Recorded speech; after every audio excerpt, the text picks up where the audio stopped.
We've officially entered the holiday season, and even though it's supposed to be a happy time filled with parties and family and friend gatherings and holiday traditions, it can also be a stressful and overwhelming time for a lot of people.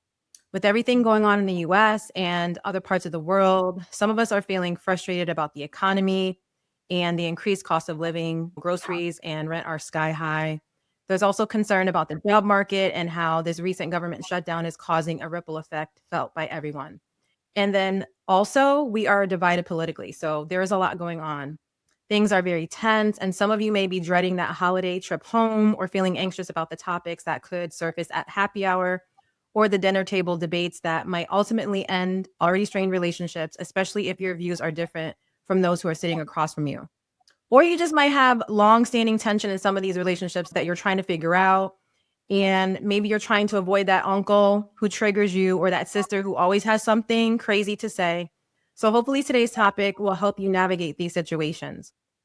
Today I'm talking with my friend and guest, Stefanie Shaughnessy, who's going to give us the lowdown on our Enneagram personality type and how we can use it to navigate some of these intense and uncomfortable situations and conversations that could come up this holiday season. So she's going to break down the strengths for each of the types and help us be aware of our triggers and how we can handle these uncomfortable interactions. So let me just give you the scoop on my friend Stefanie. Stefanie Shaughnessy is a certified Enneagram coach, a leader and mentor in the social selling industry, and the host of the Enneology podcast. She's an ex-detective who turned entrepreneur when she began her journey into motherhood. So she has lots of stories, lots and lots of stories. And most importantly, Stefanie is one of the most generous people I know. And one of her biggest strengths, I think, is being a great connector of people. So welcome to Life in the Middle, Stefanie. You know, I had to say that, girl, because that's how I say your name. I know. If I get a text message, an audio message, or a voice message from you and you don't say my name like that, we have beef. Something's wrong. So I love it. Thank you for having me on here, sister. First of all, I'm so excited. When you asked me when we chatted, I was like, why haven't we done this sooner? This is going to be fun. I know. Well, I wasn't ready for guests because it's a lot to prepare, but I definitely wanted to have this conversation with you because I know that you love the Enneagram and you're always talking about it. I know you use it in pretty much everything that you do. So we're going to cover all the types today. And I know that it's a lot to cover. So let's just jump in. So for those who don't already know, what is the Enneagram? Yes, I was going to start out with this because I still talk to people today who have no idea what it is. The Enneagram is actually an ancient personality typing system that breaks personality down into 9 archetypes. And what I thought was really cool about the Enneagram when I started to learn about it, I picked it up initially probably a decade ago. At first, I thought it seemed a little complicated. I set it down and then I went back to it a couple years later, and it really hit home for me once it clicked and I understood what it was.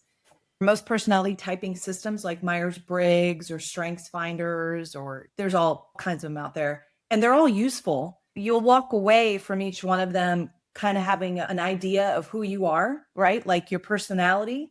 The Enneagram is all about why you do the things you do. So it's about the habitual pattern that we move through life just kind of subconsciously every day, and to get our needs met, whether that be, through being controlled, being loved, being needed, wanted, whatever it is to get our needs met. But we fall into these habitual patterns. So I like to tell everybody, when you understand your type, and there are 9 types, and there's not one type better than the other. Once you see it, like where you're at when you're in an average or an unhealthy space, and I don't necessarily mean maybe you're 10, 20 pounds overweight or something, or not, your jeans ain't fitting right. I don't mean unhealthy like that. I mean in the expression of your personality. You were just not in alignment. You are not in a good place. So that's one of the things I love about it. With each 9 types, it shows you this is where you're at when you're healthy. These are your actions, your behaviors, whatnot. This is where you're at when you are average. And this is where you're at when you are unhealthy. Some people refer to it as being in alignment, in integration, whatever the word is, but I like to just say it in the most simplest form. So your type is your type, and you never change your type either. I want to say that. So that's the 50,000 foot view of it. Okay, thank you for that. So before we continue, if you haven't taken the test yet, pause and go take the test. I'll post the link in the description so you can go take the test right now and then come back to the conversation. So when Stefanie is going through and explaining all the different types, you'll know which one you are, and then you can pay attention to that specific type. Okay, so out of all the personality test stuff, what's special about this one? Like, what makes it your favorite? Well, so the assessment quiz test, whatever you want to call it, I know some people get a little stressed out when you say the word test. It's not pass fail. So just go with your gut, go with the first instinct for each question. This is a quiz. This is an assessment that I actually have through a monthly membership that I have with the school that I was certified in. And I just want to say real quick, because they have so many awesome resources. It's called Your Enneagram Coach, and it's a husband and wife team that are in Tennessee. So initially, when you take the assessment, it will send you your response back immediately with this is most likely your type. You'll kind of get in their email list as well, which you can certainly, remove yourself from if you don't want to be in that. But they have tons of great resources, really, really helpful if you're just kind of diving in and learning about this. But this one is pretty simple. They have said it's extremely valid. They've done a lot of testing on it and had a lot of help with putting it together. But I want to say to you guys, your journey into discovering your type is your journey. This is all about kind of a self-discovery thing versus declaration. So consider this just like a tool. Books out there, coaches, different things that can help you land on your type, but ultimately it's up to you to determine what your type is. Over the years, some people have said to me like, well, what type do you think, Sharana is or whoever? And you can't really say because it's all about the motivation of why we do the things we do. Like Sharana's a 1, and we're going to get into the types, but you can be a 1 who's an introvert. You can be a 1 who's an extrovert. You can be an introvert or an extrovert for all the types. So it's hard to look at someone face value and say, oh, they're most likely a 7 or whatever. I'm a 5, which is the investigator. When I first looked into this, that stuck out to me very much so because I did that for a living and I like to figure things out. And 5s are also called observers. And I was like, well, I know that's me. So once I read about the 5, I was like, yes, I had no doubt. I had no doubt that was me. But sometimes it takes people longer to truly land on what type they are. Yeah, and I remember before I even took the test, I had no clue. I didn't know anything. I didn't even have an idea about what type I would be. But then once I took the test and I figured out that I was a type 1 and I read through everything, I was like, oh, that makes sense. And I think prior to that, I was thinking I wouldn't be, I didn't know what I was going to be, but I didn't think I'd be a 1 until I read through everything. And I was like, okay, yeah, that makes sense. That definitely makes sense.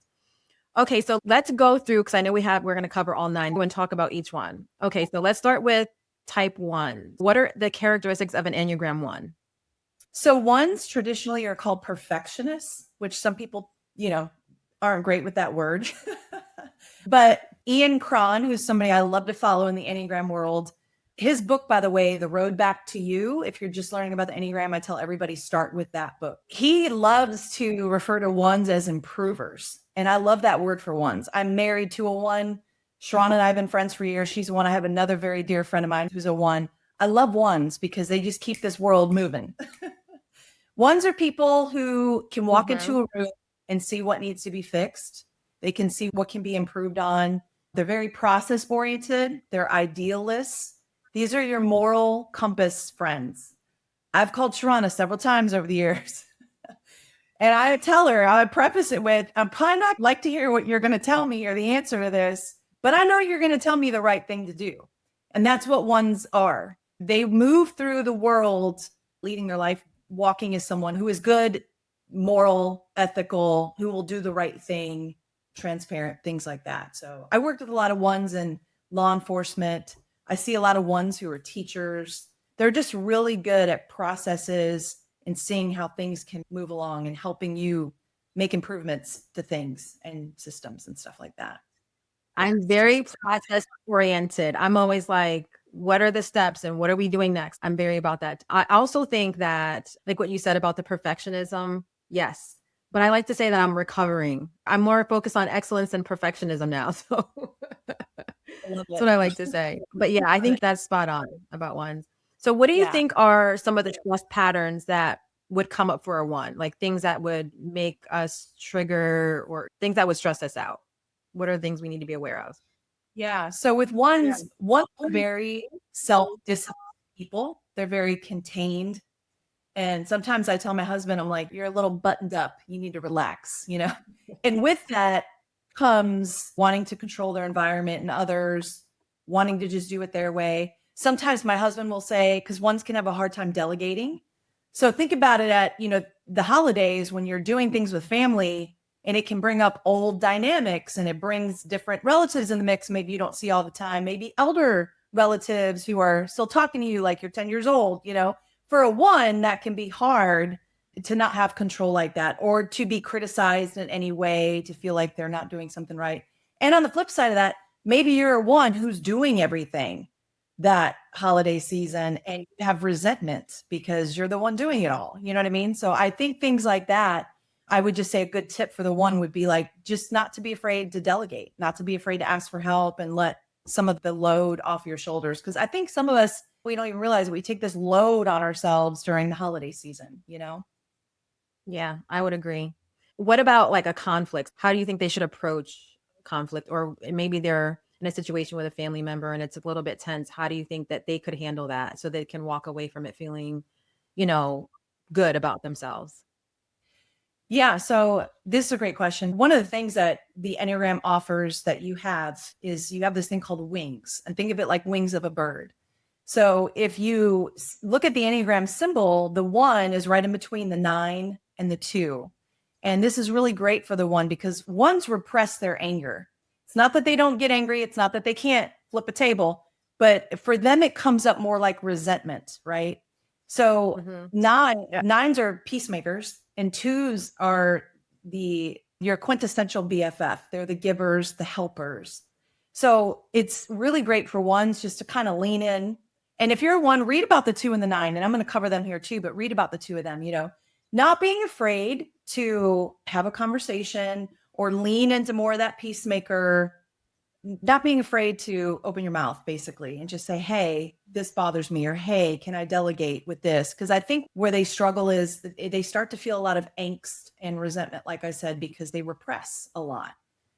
So I would just start there, and I would start asking for a hand, just also letting the frame of mind be like, this is good enough. I know you said Mhm. excellence is your word, but just giving yourself a break too, and not feeling like you need to live up to that standard during such a inherently stressful time of the year. Yeah, and I would agree. You would always tease me about like the anger. I don't think I'm angry, but I do think that anger is the underlying feeling. I don't know if it's always the feeling I go to first, but yeah, it's been coming up a lot more lately. So I think that is very spot on with the anger. So managing that, I would agree. Now that we've covered one, let's talk about two. What are twos like? Can you describe type Yeah. twos? Twos are helpers, we're givers. These are the people who are not only going to help you plan the party, they're going to help you clean up after the party. They're going to help you make all the food for the party. This is your BFF. These are people who are motivated by a need to be wanted, needed, and loved. They're just sweethearts, very, very genuine, very intuitive. They're really great about seeing what other people need. So during the time of year of the holidays, I think what could be the trap for twos could fall into, they could feel triggered by being left out. That's a big thing for twos. Not being praised for that amazing turkey that they made, that they, spent 10 hours on. Similar to the one, doing everything for everybody and feeling overlooked by that, where twos can get very hurt. So I say to twos a lot, and a lot of these may sound very similar, but not being afraid to ask for what you need. You don't have to carry the burden for everybody because twos will tote the load for the whole family. Just being able to ask for help and knowing that you're appreciated. And just think, if you have some twos in your family, make sure, especially around this time of year, to tell them how much you appreciate them. You see all that they're doing. I mean, I'm sure all the types would appreciate hearing that, but especially you're talking, the love language of the two is to know that they're appreciated. Like words of affirmation. So twos need to hear words of affirmation. Big time. Okay.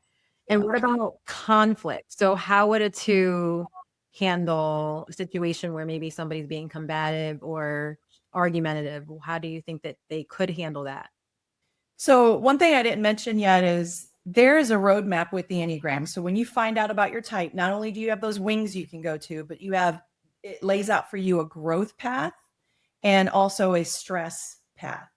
So you go to a different number. These aren't the numbers, your wings, that you're sandwiched right in between.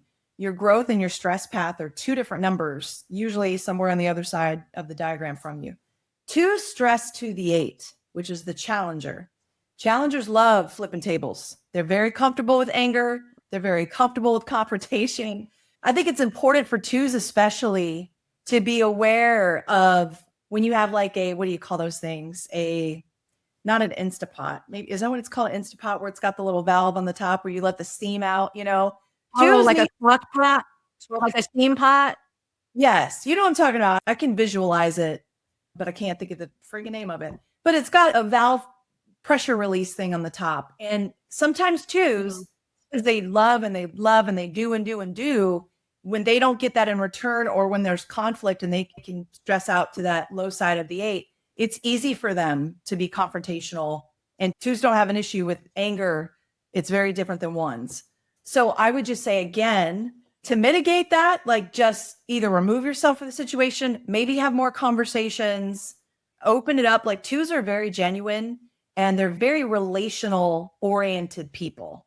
So these are typically people, they have no problem defusing situations and things like that. They're natural talkers. Like I said earlier, they're the most intuitive of all the 9 types. So they can typically tell when somebody in the room is stressed out or upset or things like that. They can read the room and read people very well. So I would say lean into that superpower.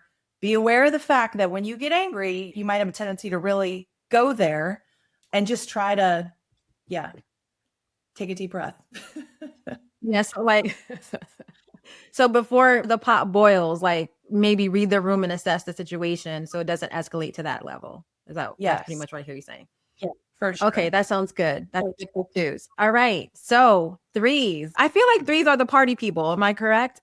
Can you tell us about threes a little I bit? mean, yeah, threes are great. So one thing I didn't mention is two, because since we're going in order 1 through 9, twos, threes, and Mhm. fours are in the heart, what's called the heart triad. So they very much are very heart led people. There's a core emotion with each triad that the numbers are in that they struggle with. And for twos, threes, and fours, it's shame. So they're the heart triad. Eights, nines, and ones are the gut triad, and they struggle with anger. And there's a type that represses it, there's a type that's asleep to it, and there's a type that expresses it. And then 5, 6s, and 7s are in the head. These triads, head, heart, and gut, are called the body's center of intelligence. And we, unless you're an alien, you have all three, but we are really comfortable in one that we kind of default to. So twos, threes, and fours are in the heart. Threes are the achievers. Sometimes they're called performers. These are people that are very successful, very driven, very goal oriented. They're very pragmatic in the way that they attack their goals, where ones are more idealists. What's the process for this? How can I do this the right way? And threes are all about efficiency, being efficient. How can I do this the quickest way? They don't care if it's not perfect. They don't struggle with perfection like ones do. They both want to be competent, but they don't let perfectionism into the room as much as ones do. Threes are great people in business to work with on teams as long as they are healthy, because when they fall into an unhealthy place, they can become very lone wolf and competitive and leave the team in the dust. So threes have to be aware of that.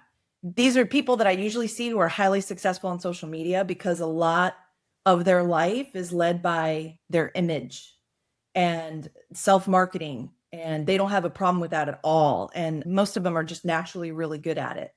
Threes are people that get stuff done, big achievers. What are some things that may stress them out or some triggers that may pull them out of their strengths? When I talk to threes on my team, sometimes the conversation revolves around slowing down, because threes don't know how to sit still.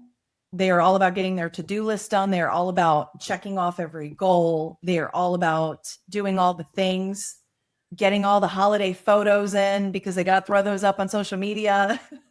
So I would say for threes, I think a good word of advice for the holiday season is to pace yourself out. They have a lot of energy and they're used to just moving in life like that. But if you don't have any other threes in your circle or your family, it can be exhausting to people because you're all about the doing and the achieving and buying this gift and that gift and taking, this photo op and all that. And it could be exhausting, I would feel like, to people around them. So they like to be productive, it sounds like. They like to just get Yes. stuff done and check off the box. I think I may have a friend who's a three because she's always wanting to take pictures. I feel like you need that in your life because otherwise I wouldn't take any pictures. She's always like, let's take a picture here. It's annoying, but also at the end, it's good because otherwise you wouldn't have any pictures.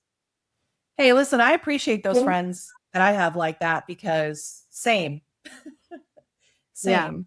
I agree. I agree. So with the three, how would they handle like maybe confrontation or tense situations? It depends on, I think threes are great negotiators. I think they're great communicators, but they're not feelings people typically. Twos are all about everybody else's feelings. Fours, which we're going to get to, are all about their own feelings. And threes are kind of feeling suppressed. It doesn't mean they don't have feelings, but they think and do and they think and do. So, what I see with threes a lot is like sometimes in an effort to avoid the mushy feelings because they're doers and they're always wanting to do things and get things done and kind of avoid that, that could definitely be a trigger for family members during the holidays. Like, you didn't consider my feelings and what we wanted to eat or how we wanted to spend the day or whose house we were going to go to. So I think for threes is just to go into their growth line, which is to the sixth, which is the quintessential team player. The six is the loyalist. And I think it's so cool that that happens to be their growth line because that's what threes need, is to chill and fall into more of that team mindset. Like, we're all in this together. It's not just you trying to achieve, trying to have the best picture perfect Christmas. It's not all about you. So I think that would be one piece of advice, is just to really lean into your growth line and that team aspect component. The mindset of the six is all around community and the mission, the cause, not so self-referencing as the three, if that makes sense. Okay. So threes need to be a little bit more, like you said, team players, considering the Mhm. whole group, not just their own individual needs, but the entire needs, the needs of everybody involved. Definitely. Okay. All right. That's awesome. Okay, let's keep going. This is good so far. So hopefully this is very helpful for people. I don't know if everybody's aware of the Enneagram, but hopefully after this conversation, people will understand and have a better idea of where they fall. So let's talk about the Enneagram fours. How Yes, are four. fours? Describe the fours. Fours are, I like to refer to the fours as the unicorns of the Enneagram. They are individualists. They're also referred to as romantics. Fours are the people who have names for all of their emotions. They can sit in the emotion. They can hold other people's emotions. I could see with fours it being a very sappy, very maudlin, melancholy holiday season. They're typically artist types. We see a lot of poets, singers, songwriters who fall into fours. Fours are motivated to basically be the unicorn in the room. They struggle with feeling like there's a fatal flaw or something that they're missing that makes them fall into a lane of comparison a lot. And they, in an unhealthy place, they can struggle with being envy of what everybody has around them because they feel like they're missing an essential part of themselves when in reality they're not. During the holiday season, when you take a personality like that, who can tend to make it all about me if they're not in a good place, that could definitely be a trigger for other family members. Like the nostalgic, nobody gets me moments that, sometimes can happen during the holidays. But with fours, where they struggle with the comparison and when they get into these lanes of, oh, woe is me, they just really need to anchor down into gratitude. And what better time of the year to do that, to anchor down into gratitude. But I love a healthy four, man, because they are people that you could pour a glass of Prosecco and sit next to at a family event in the corner and just have deep conversation. And they're all about it. And they can just hold space for you no matter what kind of problems you're willing to dump on them. They can handle it. They're very deep people. So I love fours. So they're deep, but they also feel deeply and they may take certain things personally, or maybe something that happens that could come up. They may feel like it's a personal thing, but it's really not necessarily that. So they just have to be Right. aware of that. Okay. Yes.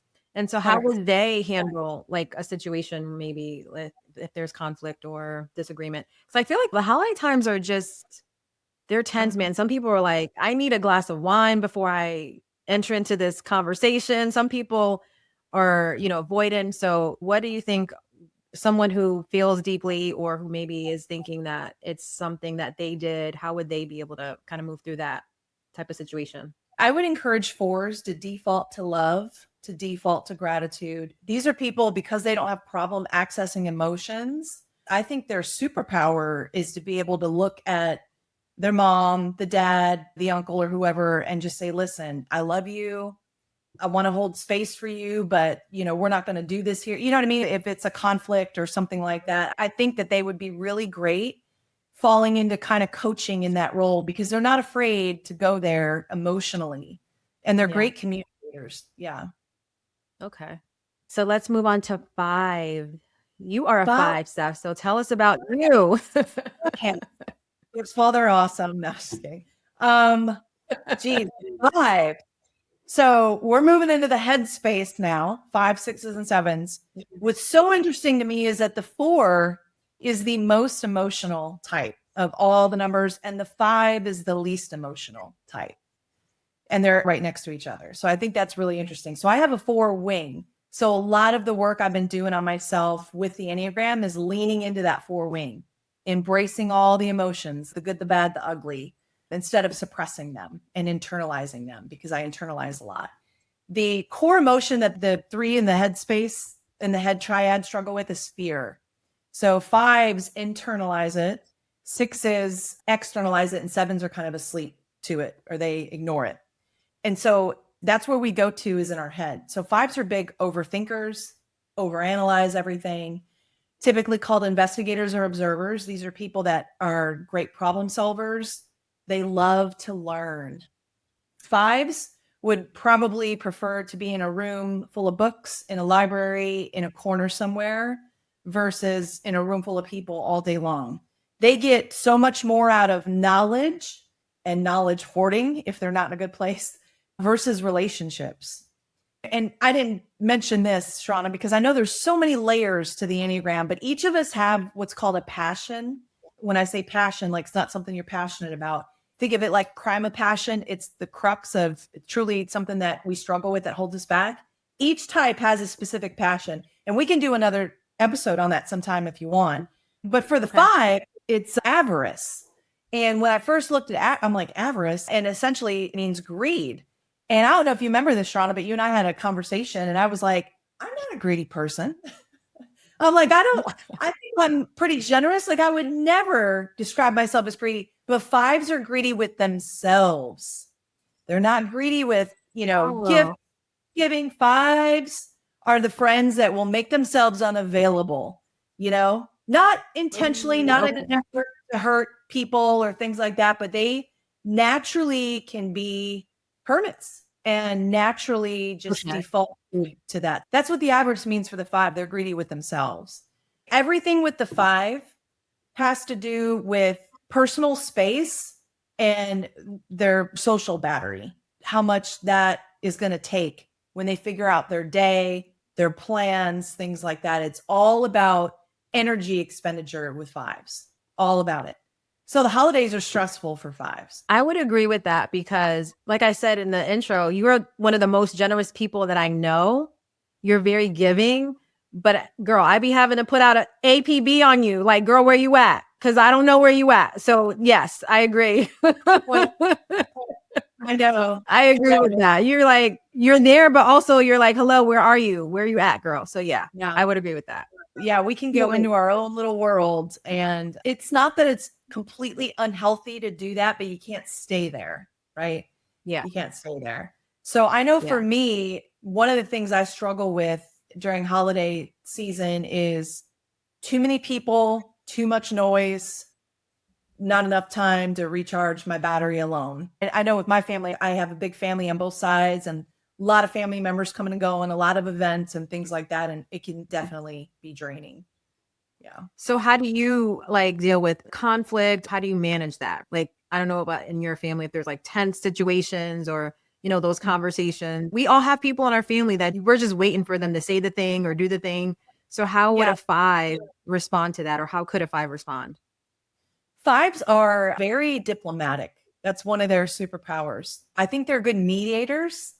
If the conflict is between other family members, they'll be fair and they can mediate a situation. I've done that in the past. I've done that in work situations, nothing major, but conflict. I can absolutely see both perspectives. My My family's told me for years, they're like, you should have been a judge or an attorney or something, because I can be very diplomatic. If the conflict has to do with me, likewise, I feel like I have an ability to really communicate with people. Fives are, like I said, analytical, very cerebral.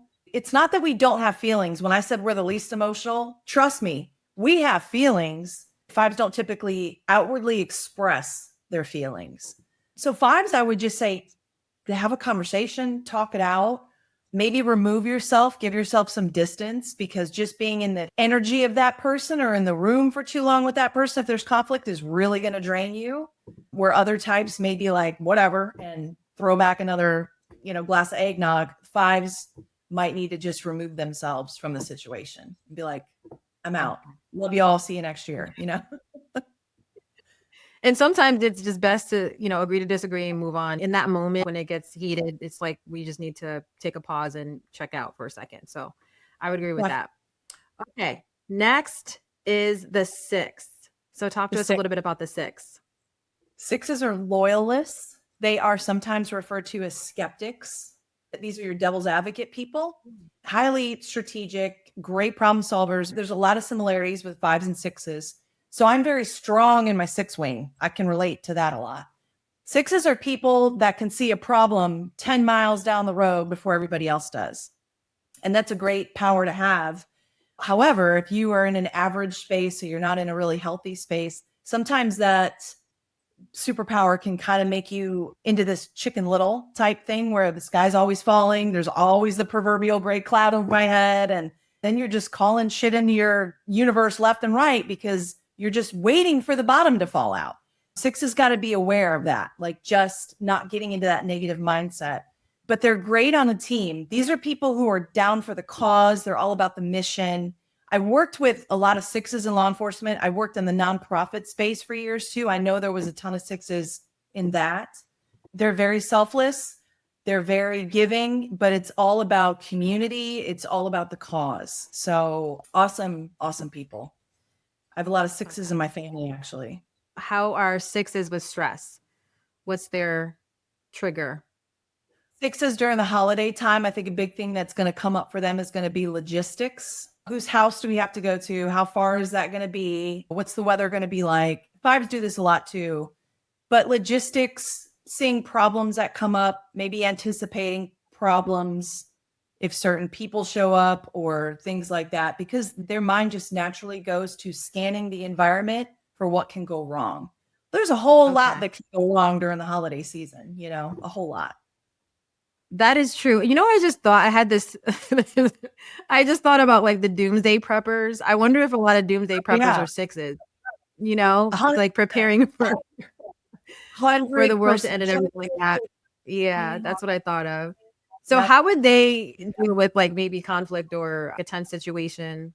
So I tell sixes a lot. Like I said, I have a lot in my family. My stepdad's a six. My brother's a six. Sixes are on this quest in life to learn how to trust themselves.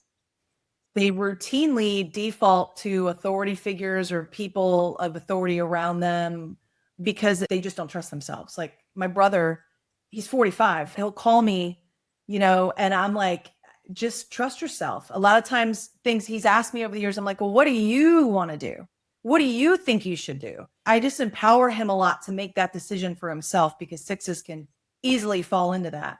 In situations like that, depending, there can be all kinds of conflict that one can encounter during the holidays, but sixes just need to learn how to trust themselves. Trust themselves that they know how to handle the situation, whether that means a conversation, whether that means removing themselves from a person or a place. Sixes just need to trust that they know what to do and how to handle it and do just that. I also think that it's not needing to know what's going to happen. There's a sense of control there too, right? So the reason why you want to know all the logistics because you want to have a little bit of control over the situation, but it's sort of like you don't need to know every single thing. And if something does come up that's outside of the plan, like that's okay too. That's right. Right? It's going to be okay. Yeah. Because a lot of times when there's other people in the equation and it's a busy holiday season and it's just tends to be more stressful that time of year, You just have to be okay with the fact that everything's going to work out. And if it doesn't, it'll still be okay. Because doubt, especially self-doubt, is like the drug of choice of the six. Like they really struggle with that if they're not in a really, really healthy, aligned place. Just trust that it's going to work out. Yeah. Yes, it's going to work out. Okay. I can definitely relate to that. And I feel like there's a little bit of all of us in some of these numbers, right? I'm sure people are listening and they're going to think like, oh, that's me, right? So there's a little bit, I mean, these are like the typical things that would come up. But I think all of these situations and scenarios would be helpful for all types. It's like depending on what you're going through at that time. Okay, sevens. Wait, maybe I got this mixed up. Sevens are my party people. I thought threes were my party people, but maybe sevens are my party people. Sevens are, yeah. That's your growth line is to a Okay. seven. Yes. Okay. That's I'm a party people though. yeah, Shauna. That's why you are so much fun. When you are on like that, you just light up the room and everybody gravitates towards you. Sevens are enthusiasts. I like to call them the social butterflies of the Enneagram. Before I dive into seven, I'm glad you said that, Shauna. Like we do have a little bit of all 9 types in us. We really do. Sometimes that's why it's hard for people to say, well, maybe I'm a 3 or maybe I'm a 7. I don't know. But it's all about the motivation, you guys. Look at the core motivation of each type. And the one that resonates with you most out of the 9 is probably your type. But we certainly can have other types that we're really on the fence with. I love sevens because these are people that are all about having a good time. They light up the room. The core motivation of the 7 is to not sit in any kind of pain whatsoever. So in order to avoid any kind of pain or being uncomfortable, they are planners. They are constantly seeking out new experiences. What can I do tomorrow? Sevens do this thing called reframing. And what that means is when they are in a situation where they don't want to sit in the uncomfortableness of something or any type of pain, they reframe that situation. They find the silver lining in it, right? So I have a girl on my team who's a 7 and she will call me often. And I love to use her as an example in this because she will lay out something that happened to her and she has more than enough right and then some to be angry over. And she'll say, Steph, I'm just going to vent for this for 10 seconds and then I'm going to turn it around. And then she'll turn it around and wrap it up with rainbows and unicorns because she doesn't want to sit in the uncomfortableness of being angry or hurt or things like that. So sevens will reframe things. And they are big experience people. These are people on my team, by the way, that I will buy experiences for versus just like a necklace. Like they want to experience life. They're big go-getters. But that's what it is. It's in an effort to avoid pain and being uncomfortable at all costs. Okay. Now I'm just asking, are sevens people who pretend like there's no elephant in the room because the party is going to stop if we try to approach the elephant or talk about the elephant? Like, are they the person that's like, okay, so let's just keep the party going after something really big happened? Yeah, I definitely think so. I absolutely think so. I think that would be easier for sevens than most of the other types to do because they want the party to keep going. They don't want any of the heavy emotions that can come with the holidays. Sevens also, they don't want to be in a situation where they are limited, where they are stuck. Like if there's somebody's house they got to go to and they absolutely can't leave and they can't not go to this, they're probably not going to show up in the best version of themselves. Anything that's going to hold down the 7, they don't want no part of it. So if they are in a situation where there's conflict, what are some ways that they could, I guess, work through? I think the biggest thing with the 7 is not being afraid of conflict in general and just knowing that it can be something that if they're not afraid to open up their heart and have a conversation or at least make their needs known or remove themselves from the situation, just knowing that it is not the end of the world if there is conflict. And sometimes conflict, and I know you agree with this, Shauna, like when you don't address things, then it moves into a much bigger, now it's a mountain instead of a molehill. So I would say for sevens, just don't be afraid to take a step toward the conflict. And I say that because I think that's good for them. Where other types might not be so good for them, but for sevens, I think that would be good for them is to just not be afraid to take a step toward it. But also practicing mindful joy during that time of the year, slowing down, being more present instead of constantly looking to the next best fun thing around the holiday corner too. Yeah. No, I would agree with that. I'm all about let's just address the thing. I don't like conflict and I don't like stressful situations, but for me, I want to just resolve it and move forward. So I Yeah. don't want to ignore it, but I also don't want to like stay in it for a long time. So I'd rather just have the conversation and move on. And I know a lot of people don't feel the same way about that. Some people need a minute to, maybe process things, think through it. And it's not that I don't want to do that. For me, the goal is to just resolve the thing versus sitting Yeah. in the thing. That's just much more comfortable for me. All right. Next up is 8. So Eights. talk to me a little bit about the Enneagram 8s. Eights are big personalities. They take up a lot of energy in the room. They're called the challengers. They're also called like the boss energy, CEO type energy. Challenger is a perfect word for them because eights want to push back on everything in life and everyone. And I don't mean that in a negative sense.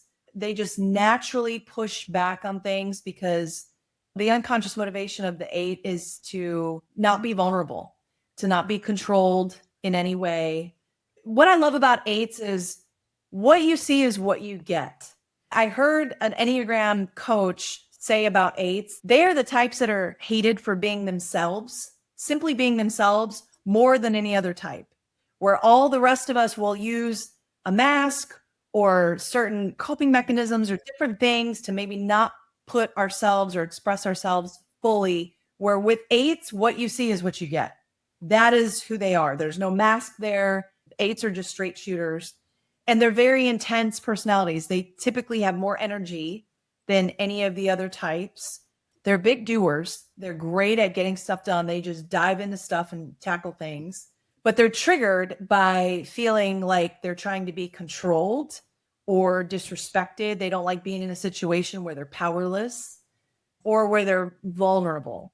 The thing with eights is if conflict comes up, you need to just slow your roll because even a healthy eight is going to embrace conflict and may not even see it as conflict. We have an eight who's a mutual friend, and she can be in the room just having a conversation with somebody, and somebody across the room would be like, are these two about to fight? What is she? She's like yelling at this girl. No, she's not. She's just talking. They can be explosive personalities. So you really got to watch that during the holiday season, of course, when you want to argue about things or if arguments or conflicts come up. Choose peace over power. Yeah. You know? I also feel like 8s are the person that are going to go toe to toe with you at the dinner table. They're going to have Yes. a healthy debate, but they're going to walk away feeling fine about it. Like, I said what I said and I'm good, but the other person may not feel so good about it. But I think the 8s, they're good with what they said, with Yeah. the argument. And it's not even hard feelings. I think it's just they're standing in their 10 toes down on what they believe. The other person standing 10 toes down on what they believe. And the 8s are good with that. They're not afraid of the back and forth, right? They're just not. They're not because they move through the world naturally like that. I don't think that they can fully grasp a whole lot how it lands with the other person, how the other person is Yeah. impacted by what they did, didn't do, how they spoke.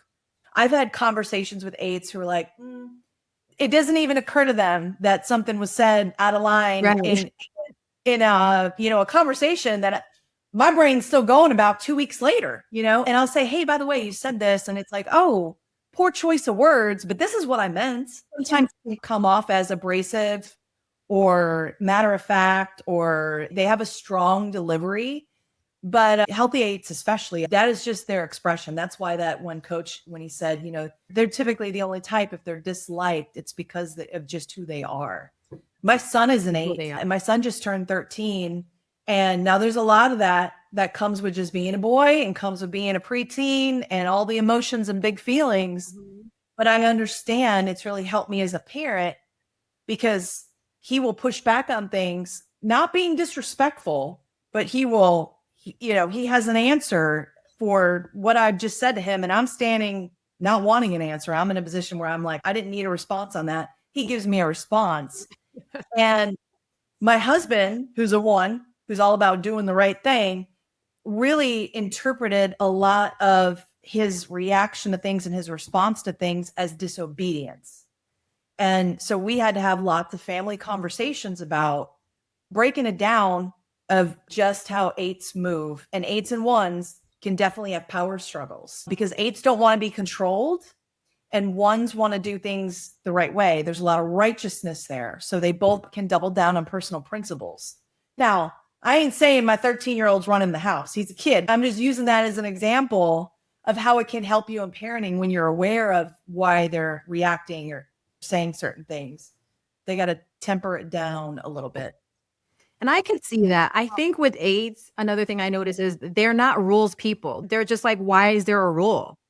We Yeah. don't need rules. People can just govern themselves. And I think with ones, it's more of like, but actually, no, they can't. Right. Yes. So it's like there Yes. is a one, I think, see life through this lens of there's a right and wrong way. And eights are sort of like, it doesn't really matter. You should just do what you want to do. That's where the conflict can come in. For the eights that I know, it's more, I've had conversations about like, well, why is there a rule? We don't need rules, or the rules are constricting them. So they feel very empowered in who they are. And so they don't need that. But they're not thinking about all the other people who probably do need to have these sets of rules in place. Because for them, it's like, well, the rules don't apply, or I don't need them to self-govern or to self-regulate. Like I got it. So I think that's right. where that could be a little triggering. So for eights is to just be mindful of how you say what you say, maybe to think about like how that would come out, like in a situation where you're that tense conversation at dinner versus, instead of like going back and forth with Aunt Betty, maybe we just let this one go. Right. Right. Yeah. Be cognizant of your energy, your delivery, how you can come across. There's an intensity there, there's a directness there. And, when you mix family and emotional patterns and expectations and stress and all, and sometimes alcohol flowing around in the room, it could be a lot for people. The people who are eights that hear this, I want you to listen to me when I'm saying, I'm not telling you to dim your light. I'm not telling you to play small. I'm just telling you to be aware of how people can perceive you and your energy. And I know some people might say, well, that's their problem. But we're talking about like diminishing conflict during the holidays here. So with people that hopefully you're in the room love and want to be around next year. So I'm just saying, Right. choose peace over power. Right. Pick your battles. Okay. And last but not least, let's talk about the nines. How would you describe a type 9 Enneagram? Nines are peacemakers. They're sweethearts. They're the sweethearts of the Enneagram. Nines are your go along to get along friend. They are the people in your life who are just like, I don't care where you want to eat, you pick. They just will go with the flow. They're the go with the flow people. They have a strong motivation to avoid conflict at all costs. So nines, they could probably hold classes for families during the holidays of how not to get into a conflict because that's very important to them. For the holiday season, things that might trigger a nine themselves is nines do this thing called merging where they just kind of step into toe with the person next to them with whatever they want to do and whatever they're doing to move through life. It's a very passive energy. Maybe nines might get a little upset about that over the holidays where they might feel forgotten or kind of looked over because they're not the loudest ones in the room and they're go with the flow. But nines are, I would say, similarly to the seven, nines don't try to flip it and make it a good thing. Nines just remove themselves from it. So maybe if that's the best thing to do for you, depending on the situation, definitely. I don't even need to tell you how to do that. You're probably really good at Irish goodbyes and all the things. Like you just slip right out the back door if there's a conflict present. But I want to say that there's so much about your personality that naturally comes with conflict resolution, even though you don't like to engage in it. Because nines they can be diplomatic too, like fives. They just come from this perspective of not wanting to argue, not wanting to escalate. If they're leaders, these are people who lead by consensus and just like what's the good for all, and the overall goal is for all of us to have a peaceful, happy, healthy holiday. So I think the nines have a superpower in actually de-escalating conflict if they don't decide to. Well, that's yeah. Yeah. Well, I was wondering, I'm thinking like maybe nines are the family members who just don't come. I don't know. Maybe they don't, or maybe they do come, right? The ones who just never show up, or the ones who are always like, oh, we're doing something else this holiday or whatever. That's what I'm thinking. Maybe nines are more of those people, or they're the people who If the turkey's dry, they're going to be like, oh, this is delicious, right? They're not going to tell you No. because it's going to maybe make you feel away, right? So they'll keep it to themselves. That's what I'm Yeah. thinking. For sure. Yes. Just so I'm clear, so you're saying that nines, they're mostly passive. So do you think that that would also apply in like a holiday type situation if they were in a tense maybe environment, is that they would just be, willing to Yeah. go with the flow or go along? Yeah, I think nines Okay. naturally they just default to not having conflict, so they're probably not gonna be somebody that's gonna bring it up if they are upset. Maybe later they will. I urge nines to engage, and when I say that, it doesn't have to be negative, doesn't have to be a lot of drama, to not feel like your needs and your wants and your desires don't matter, because it's very easy for nines to fall into that. So I would say Yeah. defer to yourself instead of worrying about others, like what others think in this.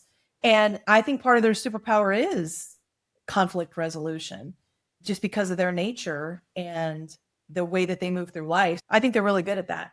So if they don't want to slip out the back door or not come at all, like you said, I think that probably expressing their wants and their needs is really good for them. So that's really good for a nine to do. Maybe everybody this holiday season needs to get all your friends and family together to take this test and get some fives and nines in your life and bring them with you to dinner because fives can like help be the mediator and nines can be more like, hey, everybody, let's just get along. So I don't know, but hopefully this is going to help some people to figure out how they can, navigate those very difficult, challenging situations. This is really good. I always talking to you about the Enneagram because I know how much you love it, how passionate you are about it, and I know that you use it in like with leadership and with coaching your team. So, thank you so much for coming on to talk with me today about it. And I hope this breakdown helps you handle conflicts and challenging situations and conversations that may come up when you get together with your family and friends. I want to ask a couple more questions to you, Steph. How do you think the Enneagram has helped you navigate conflict or just deal with people in general for you? For me, it's definitely allowed me to be more self compassionate to myself in understanding how I am and what upsets me and how I move through the world. It literally lays out 9 different perspectives. And everything I said today, this is like a 50,000-foot view of the Enneagram. It's very layered, it's very, nuanced. But overall, there's 9 archetypes, and it really helps you understand that these are different perspectives. People have absolutely different perspectives. They have different core motivations than you. They respond to things differently than you. Their priorities are different. Their instincts are different. So it just allows you to be more compassionate in understanding the other person. When it comes to disagreements or just moving through life together, it's just a great tool. And I love to tell everybody these are blueprints. It's not a box. They're not boxes to put yourself in. I love to say that to people. It's just a blueprint, a map. And once you really understand the healthy aspect of your type, you can't unsee it. So you can always course correct, because I could be a very healthy version of Mhm. myself 8 a.m. this morning and be a very unhealthy version of myself 8 p.m. tonight. But I know what it Right. looks like. I know when I'm not in a good place. I know what it looks like so I can course correct. That's what I love about this. And what do you think is one truth or one hope that you think someone listening today can take away from this conversation? That's a great question. I would say that there is so much power in self awareness. I work with mainly women in the business world, and everybody is on a rat race to learn more, to do more. And the Enneagram is something that can allow you to be more. So I would just say there's Mhm. so much that comes with the power of what being self-aware can. It trumps to me the next training or the next book you're going to buy. Like, just the power of self-awareness, and the Enneagram is a great tool for that. It's a great tool for it. Yeah. I would agree. And I just think also, like you said, self awareness, because in order for us to like change something in our lives or in order for us to do something different, we have to be aware of what we are already doing. A lot of times when we move through life, we're not even paying attention, right? We are being sort of like passive participants in our lives. And so A lot of times when we need to look at ourselves, we have to see, okay, what do I bring to the table? How do I contribute to the situation? It's being introspective and being aware. It's not about you being perfect or never making a mistake, but it's about the more that you are aware, the more you can kind of prepare yourself to go into these situations or just to be more mindful of you and how you can show up in the situation better. With that being said, before we jump, I just want to know, are there any new projects or any exciting things that are going on with you right now, Steph, that you want everybody to know about?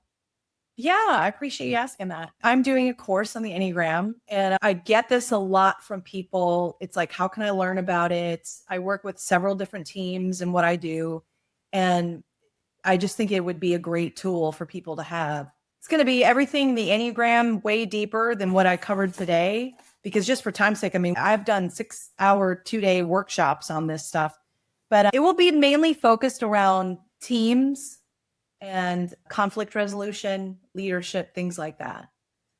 That'd be the focus on it because there's so many different ways you could go with the Enneagram. But I think that is something that I'm really in that arena and I want to speak to helping people work better together, communicate more effectively, more thoughtfully. So first quarter of the year, I'll have a course out. Okay.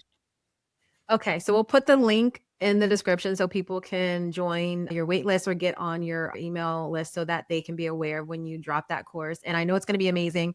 I know that you do a lot of this leadership and, like you said, conflict resolution with your team. You're amazing at it. So I definitely want people to be able to, be aware when you drop that. Also, where can we find you if people want to know more about you or learn more about you? The main social platform I'm on a lot is Facebook. I have been on there for years. I do share a lot of Enneagram stuff there. I am on Instagram. I know I sound probably like a dinosaur, be like, I'm on Facebook. On Instagram, I do share, mostly just Enneagram stuff. So either between Facebook or Instagram, for sure, you can find me. And I'll also put all of your social links in the description to make it easy for people to find you. So again, Thank you, Stefanie, for chatting with me today. All right. So we're going to have you back again so we can do like a little bit more of a deep dive on some of these types. I know there's a lot to cover today, but I just wanted to do like a high level to get people prepared for these parties and these holiday family events that are coming up. And I also want to thank everyone for tuning in today. If you want to dive deeper into the Enneagram, please check out the Enneology podcast and make sure you connect with Steph. All of her links are going to be in the description. And don't forget to share this episode with a friend who might need help navigating this holiday season. And until then, I will chat with you soon.